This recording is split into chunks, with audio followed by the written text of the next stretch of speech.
안녕하십니까. 중구 소장입니다. 9월 3일에 보내드리는 작지만 꾸준한 수익을 위한 하모니 포트폴리오 진단 시간으로서요, 9월에 있을 빅 이벤트인 금리 인하와 밸류업 지수 발표로요, 이 수혜가 기대되는 삼성물산의 목표가 등 대응 전략에 대해서 알아보도록 하고요.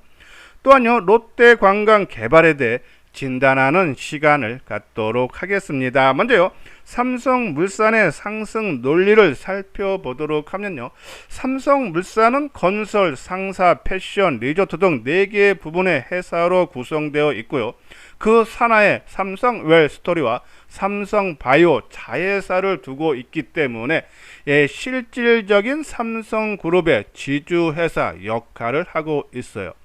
자, 삼성생명 지분 19.4%, 삼성전자 5%, 삼성바이오로직스 지분 43%를 보유하고 있어서 그 가치만 해도요, 이 삼성물산의 시가총액 대비 2배 수준에 된다. 그만큼 삼성물산은 저평가 상태에 있는데요.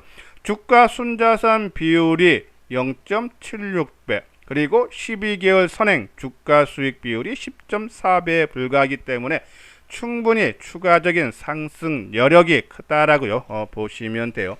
자, 여기서 잠깐 안내 말씀을 드리면요, 이 현대투자연구소에서요, 새로운 회원제를 지금 모집하고 있어요. 그동안에는 중장기 투자를 많이 권해드렸으네요. 이 지수의 박스권 장세 흐름에 맞게 단중기 유망 종목을요, 하루에 이 두 종목씩 회사 개요, 상승 논리, 목표가, 손저가 등 정보를 문자로 장 전에 발송을 해드리는 회원제입니다. 가입 금액은요, 1개월에 22만원, 3개월에 55만원이니까요. 이 현대투자연구소의 정회원 6개월에 300, 1년에 500보다 가격적인 부담이 크게 낮기 때문에 그동안 이 정회원의 가격 부담 때문에 가입을 망설였던 분들은요, 이번 기회에 함께 해 주시길 바라고요. 가입 의사가 있으신 분들은요, 여기 아래 계좌번호 있죠? 신한은행 140-009-750-158로 입금을 해 주신 다음에요, 요 아래 핸드폰 번호 010-2420-6710으로 성함하고, 그리고 정보를 받을 핸드폰 번호를 보내주시면은 내일 장전서부터 오전에 문자를 정보를 제공을 해드리도록 하겠습니다. 많은 참여 부탁을 드립니다. 자, 이렇게 삼성물산은 상당히 좀 저평가 구간에 있는 데다가 최근에 기업 가치를 끌어올리기 위해서 정부가 밸류업 프로그램을 실시했죠. 그러면서 9월 달에 밸류업 지수 발표가 예정되어 있어요. 그러면서 정부가 이 대기업한테 참여를 독려하고 있죠. 최근에 현대차, LG, 포스코가 참여 의사를 밝히면서 이 주주가치 재고를 발표를 했죠. 그러면서 지주사가 오늘 큰 폭의 오름세를 보였는데 한번 지주사 주가 흐름 볼까요? LG가 금일 7.9% 오름세를 보였고, GS도 5.3%, CJ가 4.3%, SK가 3%. 물론 포스코 홀딩스는 금일 약보합으로 마감됐는데 어제 이미 5.8% 최근 움직임이 나타났다. 지주사들이 밸류업 프로그램 지수 발표를 앞두고 또 대기업으로서 정부 정책 시향에 참여 가능성이 높기 때문에 주가 상승이 나타나고 있다. 우리가 1월 달에 정부가 밸류업 프로그램 정책을 시행할 때 뭐랬습니까? 정책을 다 따라줄 그룹은 대기업, 공기업, 금융주다. 그렇죠? 이런 것들이 주주 환원 정책 실시를 하면서 시장에 반영돼서 주가 상승 흐름이 나타난다라고 보셔서 지주사들 오늘 큰 폭의 오름세를 보였지만은 이걸로 끝나는 것이 아니라 저는 계속적인 상승이 기대되는데, 특히 삼성물산도요. 자, 현대차, LG, 포스코 그룹이 참여 의사를 밝혔으면 당연히 삼성물산도 삼성그룹에서도 참여 의사를 밝히겠죠.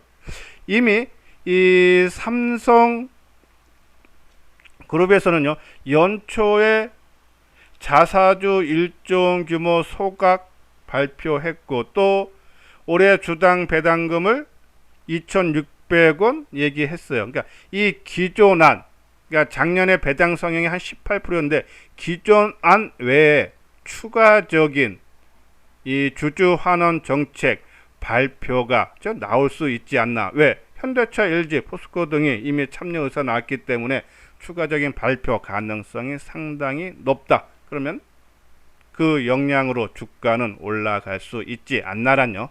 그런 말씀 드리고요. 자, 두 번째로는 기업의 실적이 있죠. 올해 영업이익이 최대치가 전망이 되는데 2분기도 이미 이 영업이익이 9천억대로서 전년 동기 16% 증가했어요. 작년에 2조 8천억, 그리고 22년도에는 2조 5천억 영업이익인데 올해는 3조 1천억대 실적 성장이 나온다. 물론 2분기에 건설 부분이 전년 동기 대비 7% 감소, 1분기 때는 전년 동기 대비해서 증가했어요. 근데 이 국내 건설 침체 장기화로 삼성물산을 제외한 대부분 건설사들이 더 안 좋기 때문에 이 삼성물산은 건설 부분 2분기에 전년 대비 소폭 감소했지만 나름대로 크게 선방을 했다. 이렇게 선방한 이유는요, 국내보다는 해외 건설 비중을 상당히 높였기 때문에 2019년에 해외 비중이 한 33%였는데 그것이 46%까지 끌어올리면서 국내 건설 침체 영향을 최소화했다라고 보시면 돼요. 그래서 실적 성장 좋아지고, 세 번째는 9월 19일 새벽 우리나라 시간으로요, 미국에서 FOMC가 열리는데 거기서 금리 인하가 결정되는데 금리 인하 거의 기정사실화로 받아들이죠. 그러면은 국내 건설 침체 장기화, 건설 업종이 금리 인하 수혜 종목입니다. 그렇죠? 그러면은 9월에 있을 빅 이벤트 금리 인하 건설 업종 들어가죠.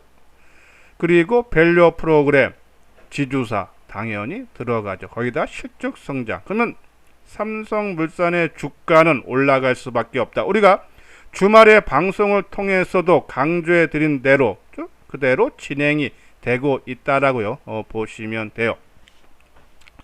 한번 수급적인 사항을 볼까요?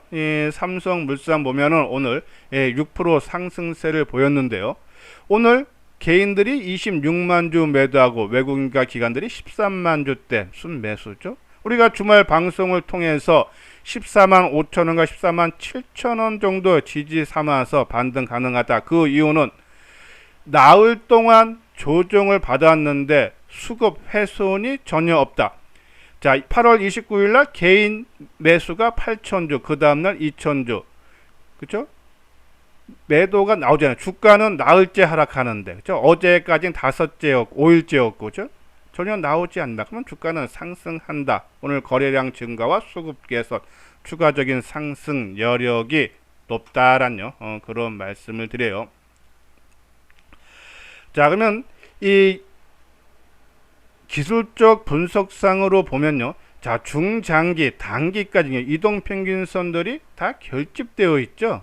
그러면 힘의 균형점이 맞춰졌다는 얘기예요. 그러면 힘의 균형점이 맞춰졌다가 그 방향성이 상방이 됐던 하방이 됐던 결정나면 당분간 그 방향대로 움직이는 속성이 있습니다. 근데 오늘 거래량 증가와 수급 개선이 되고 또 재료 두 가지 금리 인하, 밸류 프로그램 둘 다 해당된다. 그죠? 그러면은 하방보다는 상방이 될 가능성이 상당히 높다. 그러면 상승 추세는 이어진다.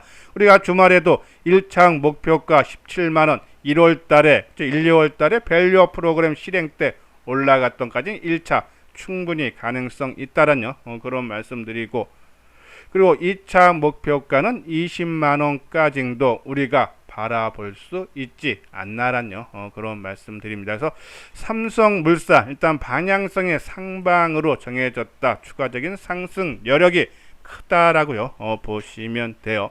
자, 그리고 하나 우리가 금리 인하 시 수혜가 기대되는 종목 네이버. 지난번 방송을 통해서도 미국의 10년물 국채 금리와 네이버의 주가는 역상관 관계다. 그러면은 9월 19일 날 미국 금리가 인하되면은 10년물 국채 금리도 하락세를 보일 거다. 그러면 역관계에 있는 네이버의 주가는 오른다. 자, 한번 차트를 볼게요. 우측 상단에 있는 것이 미국 10년물 국채 금리 일봉 1년치고요. 그리고 그 밑에가 네이버의 주가 일봉 1년치입니다. 작년 8, 9월 달에 미국 10년물 국채 금리가 상승을 할 때 네이버의 주가는 하락했고, 그리고 10월 달에 하순경에 미국 10년물 국채 금리가 하락하자 네이버 주가는 상승세를 보였고, 그리고 올해 연말 연초에 10년물 국채 금리가 상승을 하니까 네이버 주가는 하락했죠.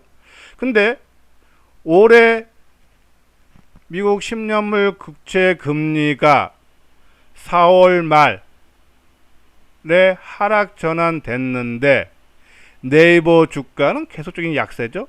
근데 좀 세밀하게 보면은 지난 4월 중순경에 네이버 주가가 바닥을 치고 상승하는 모습이 5월 초순까지 나타났어요. 근데 5월 달 들어서 재하락 하락했죠. 그 이유는 일본에서 라인 사태가 터졌죠. 지분을 다 뺏는, 그죠? 그 문제로 인해서 주가가 상승세 하다가 재하락했습니다. 그래서 원래는 여기서 이 5월 달에 네이버 주가가 올라가야 되는데 라인 사태로 또 하락했다. 그리고 최근에 이제 바닥권을 다지면서 상승 전환되는데, 우리가 쉽게 생각해서 미국의 금리 인하되면 미국 10년물 국채가 빠진다. 근데 과거에 미국 10년물 국채 금리와 네이버의 주가는 역상관 관계에 있다. 그러면 네이버 주가는 올라간다. 지금의 바닥권이다라고요. 보시면 됩니다. 그래서 네이버 관심 필요하다는요. 그런 말씀 드리고요. 자, 그리고 우리가 최근에 많이 강조해 드리고 있는 롯데 관광개발, 여행 전문 업체로 제주 드림타워 복합 리조트를 운영하고 있죠. 뭐 상승 모멘트는 두 개예요. 실적 성장인데 오늘 어제 이게 나왔죠. 외국인 전용 카지노 8월 매출이 크게 증. 롯데 관광개발뿐이 아니에요, 그렇죠? 파라다이스도 8월 카지노 부분이 412억으로 전년 동월 대비 23% 증가했고, 그리고 죄송합니다. 파라다이스가 80억으로서요. 전년 대비 한 30% 정도 증가했고, 그리고 GKL이 아까 말씀드린 대로 매출액이 한 412억으로 전년 대비 23%. 롯데 관광개발은 여기 나온 대로요. 더 상승, 그러니까 카지노 매출이 330억으로서 전년 동월 대비 84% 증가했고, 전체 포함, 그러니까 리조트까지 포함하면은 500억으로서 57억, 월별 최대 매출이 나왔다. 실적 성장이 되고 있다. 이렇게 롯데 관광개발의 실적이 좋아지는 이유는 제주 직항 해외 노선이 크게 증가하고 있죠. 최근에 도쿄 직항 노선이 3년 4개월 만에 재개되면서 이 직항 노선이 주 195회, 6월 달에는 159회예요. 그러면 한 36회가 늘었죠. 20%가 늘으면 당연히 관광객 수도 늘어날 수밖에 없지 않나. 올해 제주도 누적 외국인 방문객이요 129만 명, 전년 38명 대비 3.3배나 증가했어요. 그러면서 제주 드림타워 복합 리조트 투숙객 중에서 외국인의 비율이 57%에서 72%까지 외국 관객이 많이 증가했다. 근데 이걸로 끝나는 것이 아니라 9월달, 10월달에 중국 중추절 있죠. 국경절 연휴에 특히 롯데관광개발은 중국인 비중이 높기 때문에 3분기에도 실적이 좋아질 수 있다란요. 그런 말씀에서 하나증권 같은 경우는 3분기 영업이익이 한 200억 정도 보죠. 롯데관광개발이 1분기가 88억, 2분기가 58억, 3분기 200억 전망, 실적 성장. 전체적인 영업이익을 봐도요.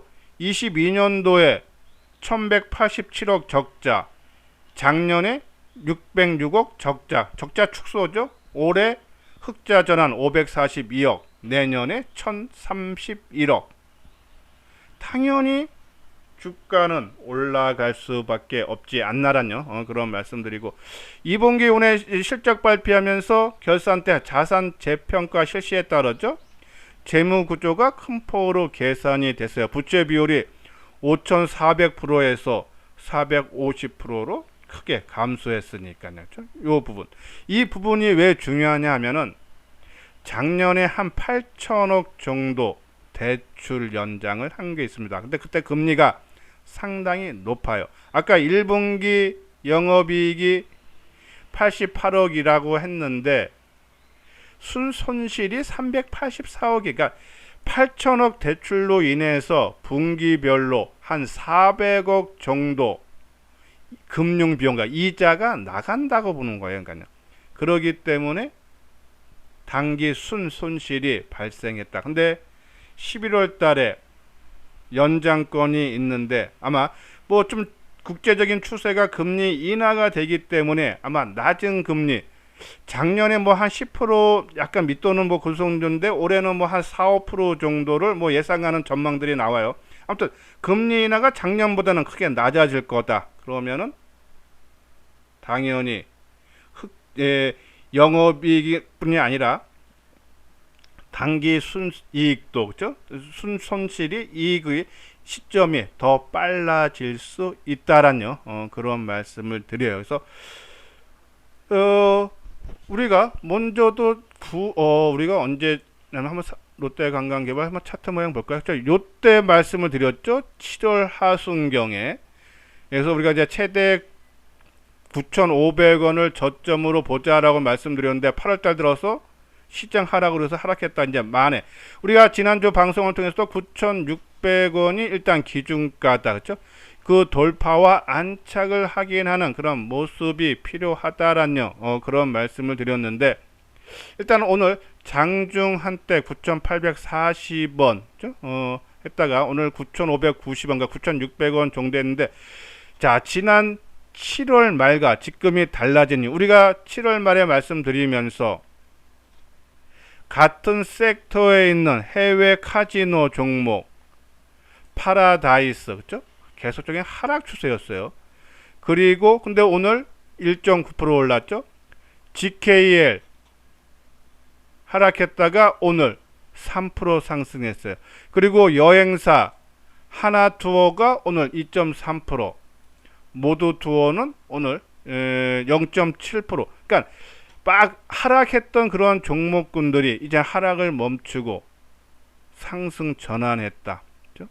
그러면은 그를 이끌고 있는 롯데관광개발 실적 성장, 리파이낸싱 재료를 보유한 이 회사는 당연히 더 빠르게 올라갈 수밖에 없지 않나라요. 그런 말씀드려서 우리가 삼성중공업 강조해 드렸듯이 8, 9년 동안 적자 나서 주가가 10,000원 미만에 머물렀는데,